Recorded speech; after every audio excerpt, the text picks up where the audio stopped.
Farhad Abbas laporkan Ibtu Rudiana atas dugaan rekayasa kasus Vina Cirebon. Ibtu Rudiana, ayahanda Eki, dilaporkan ke polisi oleh tim kuasa hukum satu di antara terpidana kasus pembunuhan Vina Cirebon. Diketahui, Vina adalah gadis 16 tahun asal kampung Samadikun, Kecamatan Kejaksan, Kota Cirebon, Jawa Barat, yang tewas bersama kekasihnya, Eki, di Jalan Raya Talu, Kecamatan Talun, Kabupaten Cirebon, Jawa Barat pada Sabtu tanggal 27 Agustus tahun 2016. Keduanya menjadi korban penganiayaan geng motor. Terbaru, kasus pembunuhan Vina Cirebon dan Eki pada tahun 2016 kembali mencuat dengan laporan terbaru dari tim kuasa hukum Saka Tatal. Tim tersebut mendatangi Mapolres Cirebon Kota, Senin, tanggal 17 Juni tahun 2024, untuk melaporkan Ibtu Rudiana, ayah kandung Eki, atas dugaan rekayasa dalam pengungkapan kasus ini. Farhad Abbas, satu di antara tim kuasa hukum Saka Tatal, menyampaikan, terdapat kejanggalan dalam keterangan penyebab kematian Vina dan Eki yang disampaikan oleh Rudiana. Ya, kemarin kami telah mendatangi Polres Cirebon Kota untuk melaporkan Rudiana. Kami laporkan karena pengakuan dari Rudiana seolah-olah dia sudah langsung tahu bahwa yang membunuh itu 11 orang. Kemudian, yang mengakibatkan kematian adalah dari tusukan samurai dan luka segala macam. Tapi kenyataannya berbeda dengan apa yang terjadi, ujar Farhad, Selasa, tanggal 18 Juni tahun 2024. Saat ini, pihak kepolisian telah menetapkan 9 orang yang terlibat dalam kasus pembunuhan tersebut. Farhad mengungkapkan bahwa awalnya ada 11 tersangka, tetapi sekarang jumlahnya berkurang menjadi 9. Karena sekarang kaitannya dengan Pegi Perong itu tetap seolah-olah kejadiannya seperti itu tidak berubah, artinya dulu ada 11 sekarang tinggal 9 tersangka, ucapnya. Farhad menjelaskan bahwa 2 orang pelaku telah dihapus dari daftar tersangka. Namun, ia meminta agar seluruh terpidana yang saat ini tengah menjalani masa tahanan dibebaskan. Kalau dulu itu rekayasa dan arahan yang didampingi penyidikan atau dilaporkan oleh ayah korban, kita maunya bukan hilang 2. Kalau perlu mereka semua bebas dan merdeka dari kezaliman penyidikan, penuntutan dan hukuman, jelas dia. Ia berharap Polres Cirebon Kota dapat memproses laporan tim kuasa hukum Saka Tatal terkait dugaan rekayasa keterangan yang dilakukan oleh Rudiana. Laporan itu kini sedang diproses. Mudah-mudahan Polres Cirebon Kota ini berkoordinasi dengan Bareskrim atau Polda. Kami berharap laporan ini ditindak, diproses, kemudian jika ada kesalahan diluruskan. Kita turut berduka cita atas wafatnya anak Pak Rudiana, tapi kita juga sangat sedih. Indonesia berduka jika proses penanganannya seperti itu, katanya. Liga Akbar minta Rudiana jujur. Satu di antara saksi mata kasus pembunuhan Vina Cirebon dan Eki, Liga Akbar, meminta Ibtu Rudiana untuk mengungkapkan kejujurannya. Sebagaimana diketahui, Liga Akbar menarik semua pernyataan kesaksiannya dalam kasus tewasnya Vina dan Eki pada tahun 2016 silam. Tak hanya itu, Liga Akbar juga membongkar kebohongan yang diduga dilakukan Ibtu Rudiana, yang tak lain adalah ayahanda Eki. Diketahui, Vina adalah gadis 16 tahun asal kampung Samadikun, Kecamatan Kejaksan, Kota Cirebon, Jawa Barat, yang tewas bersama kekasihnya, Eki, di Jalan Raya Talu, Kecamatan Talun, Kabupaten Cirebon, Jawa Barat pada Sabtu tanggal 27 Agustus tahun 2016. Keduanya menjadi korban penganiayaan geng motor. Liga Akbar kali ini menyinggung Ibtu Rudiana ayah dari korban Eki, yang pada saat tahun 2016 memintanya menjadi saksi kasus Vina Cirebon. Ia meminta kepada Ibtu Rudiana untuk menceritakan kejadian 8 tahun lalu itu secara jujur. Ingin kejujurannya, Ibtu Rudiana, kasihan sama almarhum Eki dan Vina, dan juga kasihan lagi keluarga Vina dan terpidana, ungkap Liga Akbar. Terima telepon misterius. Di sisi lain, usai jujur jika BAP yang dijadikan bahan dalam persidangan kasus Vina Cirebon adalah rekayasa penyidik, kini Liga Akbar terusik. Telepon pribadi hingga rumah Liga Akbar sempat didatangi orang tak dikenal.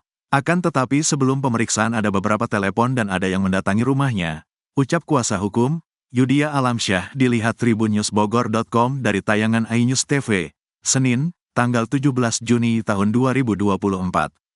Untuk mencegah adanya intimidasi, tim kuasa hukum Liga Akbar bergerak cepat untuk mengevakuasi kliennya dari rumah. Kami khawatir setelah adanya pemeriksaan, akan ada intimidasi dan ancaman. Makanya kami kuasa hukum memindahkan Liga Akbar, jelasnya. Yudia pun berharap LPSK dapat membantu memberi perlindungan terhadap Liga Akbar. Klien kami ini riskan, soalnya Liga Akbar mencabut keterangannya. Kami memohon suatu perlindungan, bukan hanya dari kuasa hukum tapi dari negara, tegasnya. Permohonan sudah diajukan. Kami sudah bertemu perwakilan LPSK. Semoga perkembangannya cepat rampung, sambungnya. Ayah Eki diperiksa. Penasihat ahli Kapolri, Irjen Purn Arianto Sutadi, mengungkapkan Propam Mabes Polri telah melakukan pemeriksaan pada ayah Eki, Ibtu Rudiana. Diketahui, Eki dan kekasihnya, Vina, sama-sama menjadi korban pembunuhan di Cirebon, Jawa Barat, pada 2016 silam. Menurut Arianto, kasus pembunuhan Vina dan Eki ini telah menjadi atensi Kapolri Jenderal Listio Sigit Prabowo. Oleh karena itu, polisi kini tengah gencar mencari fakta kasus kematian Vina dan Eki yang sudah 8 tahun berproses dan belum terungkap sepenuhnya. Arianto menyebut, Kapolri memerintahkan Propam dan Irwasum Polri untuk turun langsung menangani kasus pembunuhan Vina dan Eki ini. Ibtu Rudiana pun telah diperiksa oleh Propam Mabes Polri, tapi hasilnya masih belum bisa diekspos ke publik. Ini menjadi atensi khusus Kapolri. Beliau perintahkan untuk Propam, Irwasum turun. Jadi sudah memeriksa Ibtu Rudiana, cuma hasilnya tidak diekspos.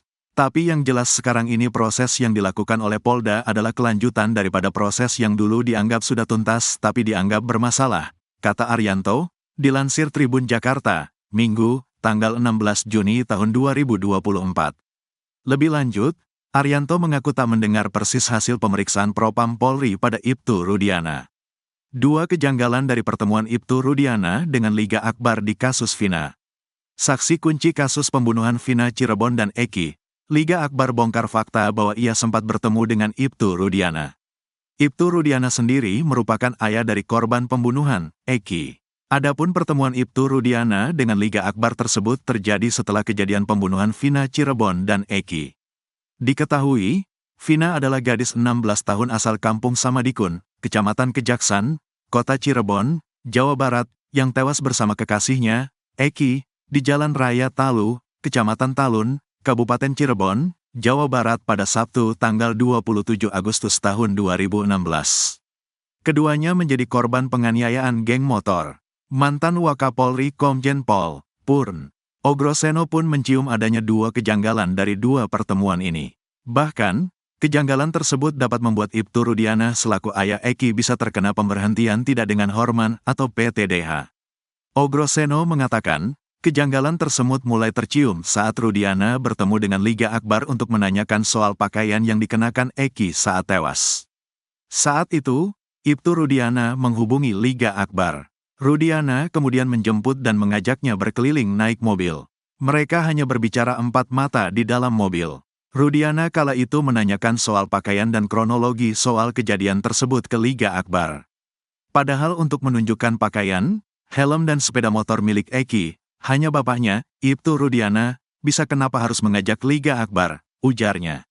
Ogroseno melanjutkan kejanggalan kedua ketika Liga Akbar dibawa oleh polisi ke penyidik. Ia menanyakan adakah surat panggilan ataupun surat perintah yang bertuliskan untuk membawa Liga Akbar ke penyidik. Surat itu harus ada meski Ibtu Rudiana seorang perwira. Ibtu Rudiana juga diduga turut memengaruhi kesaksian Liga Akbar. Keanehan-keanehan ini yang bagi saya perlu didalami ada apa sebenarnya mengajak Liga Akbar untuk memberikan kesaksian yang akhirnya berkembang menjadi kesaksian yang tidak benar, ujarnya. Jika, lanjut Ogroseno, seseorang memberikan keterangan tidak benar, maka dia bisa dikenakan memberikan keterangan palsu di pengadilan. Namun, jika seseorang dipaksa memberikan keterangan tidak benar, padahal dia memang tidak tahu permasalahan itu, belum tentu bisa dikatakan memberikan keterangan palsu. Sumber keterangan palsu ini harus dibuktikan dari siapa. Ogroseno pun menilai kesalahan prosedural Ibtu Rudiana yang diduga mencampuri penyidikan hingga memengaruhi kesaksian Liga Akbar mengarah ke PTDH. Arahnya ke PTDH. Karena sudah memalukan Korps Bayangkara Kepolisian. Ini kan kepolisian jadi rusak gara-gara seperti ini, pungkasnya. Linda akhirnya belak-belakan soal uang 60 rupiah juta, singgung oknum di balik kasus Vina. Andi Malinda Putri Utami atau Linda, akhirnya bicara soal transferan uang 60 juta rupiah di kasus Vina Cirebon. Linda pun blak-blakan membicarakan uang itu, bahkan siap memperlihatkan bukti rekening korannya. Kemunculan Linda di publik rupanya tak serta-merta membuat netizen berhenti menuding Linda. Sebab Linda masih saja dituding menjadi salah satu pelaku pembunuhan terhadap Vina dan Eki. Bahkan Linda dituduh kenal dengan Eki, otak pembunuhan Vina. Sebab saat kesurupan 8 tahun lalu, Linda menyebut kalau Vina dibunuh oleh 12 pelaku. Saat kesurupan, Linda juga menyebut nama Egi yang diduga merupakan otak pelaku. Linda juga sempat dituding menikah dengan Egi atau DPO lain yang bernama Andi. Setelah kasus Vina viral di media sosial, Linda pun akhirnya muncul ke publik. Ia membantah mengenal para pelaku pembunuhan Vina. Menurut Linda, dirinya tidak kenal dengan Egi yang disebut-sebut saat kesurupan. Terhadap 8 pelaku yang sudah divonis, Linda juga mengaku hanya kenal satu orang saja. Lina membenarkan kalau dirinya kenal dengan terpidana Rivaldi alias Ucil. Ucil kenal, dia tetangga GW, kakak kelas SD juga, aku kelas 4 dianya kelas 6, kata Linda saat live di TikTok, Senin, tanggal 17 Juni tahun 2024. Sebelum muncul di depan publik, Linda juga sempat kesurupan arwah Vina lagi. Bahkan video Linda kesurupan itu diposting di akun Instagram Hotman Paris. Rupanya pada video itu Linda dituduh berpura-pura atau akting saja. Bahkan ada yang menuding Linda ditransfer uang 60 juta rupiah untuk pura-pura kesurupan. Linda pun dengan tegas membantah menerima uang 60 juta rupiah tersebut. Kalau dapat 60 juta aku udah cantik, pasti perawatan, kata Linda. Linda juga siap menunjukkan bukti-bukti kalau dirinya tak mendapat uang dari manapun. Kalian mau bukti rekening koran? Tantang Linda. Ia pun mengatakan bahwa jika ada yang perlu bukti, bisa mengajukan ke kuasa hukumnya. Aku masih pro sama keluarga Vina, kapanpun aku dibutuhin aku bisa, kata dia. Bahkan menurut Linda, posisinya saat ini adalah saksi yang mengungkap kasus pembunuhan tersebut. Aku saksi dari keluarga Vina, keluarga korban. Aku cuma kesurupan, gara-gara aku jadi keungkap, katanya lagi. Kemudian Linda juga menyinggung soal adanya oknum di kasus Vina ini. Bahkan oknum itu menurut Linda ingin menghancurkan mentalnya. Ada beberapa oknum, jadi aku gak bisa bantu, ada yang mau hancurin mental aku tahu, tandasnya. Umur Peggy Setiawan Cianjur dengan Cecep jadi sorotan, punya anak di umur 18 tahun. Ternyata Cecep Dahlan Setiawan sudah memiliki anak Peggy Setiawan Cianjur dari usia 18 tahun. Usia Cecep Dahlan Setiawan dan Peggy Setiawan Cianjur tak terpaut jauh. Hubungan Cecep dan Peggy memang menjadi pergunjingan di tengah kemelut kasus Vina Cirebon. Cecep disangka sebagai sopir Bupati Cirebon, Sunjaya Purwadi Sastra dan Wahyu Ciptaningsih. Katanya Bupati Cirebon menitipkan anaknya, Peggy Setiawan pada Cecep agar lolos dari kasus Vina. Kini muncul kecurigaan yang menguatkan sangkaan tersebut. Tahun lahir Cecep dianggap tak relevan dengan usia Peggy saat ini. Dilihat dari kartu keluarganya, diduga Cecep lahir pada tahun 1979. Artinya usia Cecep di tahun ini adalah 45. Sedangkan Peggy Setiawan lahir tanggal 19 September tahun 1997, usianya kini 27 tahun. Berarti Cecep sudah memiliki anak Peggy Setiawan di usia 18 tahun. Asli putra, anak, ibuna Ibu Elis, kata Cecep pada Dedi Mulyadi. Dia menerangkan bahwa rumah tangganya dengan ibu kandung Peggy Setiawan telah kandas. Abdi tos pisah, saya sudah pisah, aku Cecep Dahlan Setiawan. Cecep mengaku lahir di Desa Gadok, Kecamatan Pacet, Kabupaten Cianjur, Jawa Barat. Lahir di Diu, asli orang Diu, lahir di sini, asli orang sini, katanya. Dia mengaku lupa menikah dengan Elis di tahun berapa. Bahkan Cecep juga tak memiliki surat nikah dengan Elis. Teing, gak tahu, te aya, gak ada surat nikah, katanya. Dia menerangkan Elis merupakan warga Cipanas. Dari pernikahan dengan Elis, Cecep mengaku memiliki 2 orang anak. Pertama adalah Peggy Setiawan dan kedua Muhammad Fauzi. Bu Elis, orang Cipanas, punya anak 2, Peggy Setiawan, Muhammad Fauzi, katanya. Walau dituduh sebagai sopir Bupati Cirebon yang dititipkan Peggy Setiawan, namun Cecep membantahnya. Dia bahkan berani menunjukkan semua data diri Peggy Setiawan, mulai dari akta kelahiran sampai ijazah SD hingga SMK. Pegi Setiawan Cianjur diketahui lulus SMK pada tanggal 7 Mei tahun 2016. Pegi Setiawan bercucuran keringat ditanya hal sensitif, perubahan ekspresi jadi sorotan. Pegi Setiawan bercucuran keringat saat dikaitkan dengan sosok wanita. Remaja yang tinggal di Desa Gadok, Kecamatan Pacet, Cianjur, Jawa Barat itu salah tingkah. Beberapa kali Pegi Setiawan nampak mengelap keringatnya dengan tisu. "Haradang, panas," ucap Pegi saat Deddy Mulyadi menyapa. Sabtu, tanggal 15 Juni tahun 2024.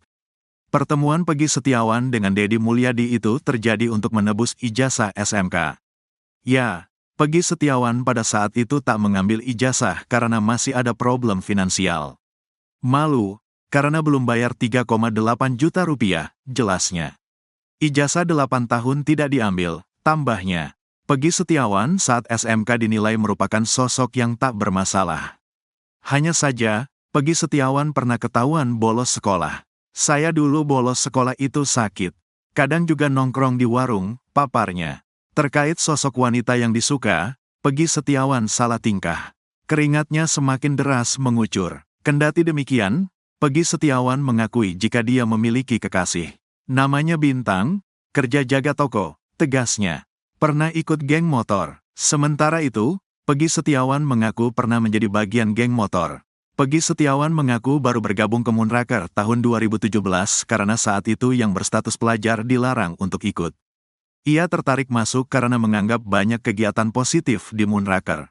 Motor gak punya, karena banyak yang gak punya motor masuk jadi ikut bonceng sama teman. Kalau di sini Moonraker banyak kegiatan positif, kalau puasa sering berbagi takjil. Gak pernah ada konflik, gak pernah keluar kota paling sekitaran Cianjur saja, katanya. Belakangan ia kaget karena namanya terseret dalam kasus Vina. Banyak yang menuduh ialah sebagai pelaku sebenarnya yang menyebabkan kedua korban tewas. Padahal selama ini Pegi Setiawan mengaku belum pernah ke Cirebon. "Saya mah biar saja karena tidak merasa, biarkan ada yang mengancam juga, kalau benar Pegi pelaku pasti kabur dan takut." Pegi berharap jangan bully terus bilang pembunuh, kasihan orang tua. Semoga cepat selesai, cepat terungkap, jangan ada korban cocokologi lagi, ucapnya.